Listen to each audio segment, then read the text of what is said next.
23મી જૂન એટલે કે ડોક્ટર શ્યામા પ્રસાદ મુખર્જીના બલિદાન દિવસથી લઈને 6 જુલાઈ સુધી રાજ્યભરમાં ભાજપ દ્વારા વિવિધ સામાજિક કાર્યક્રમો યોજાશે।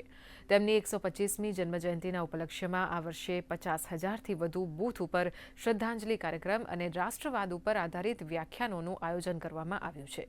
ભાજપ પ્રદેશ અધ્યક્ષ જગદીશભાઈ વિશ્વકર્માએ રાજપીપળાના શ્રી કમલમ નર્મદા કાર્યાલય ખાતેથી તેમને ભાવાંજલિ અર્પી રાષ્ટ્ર નિર્માણમાં તેમના યોગદાનને યાદ કર્યા હતા।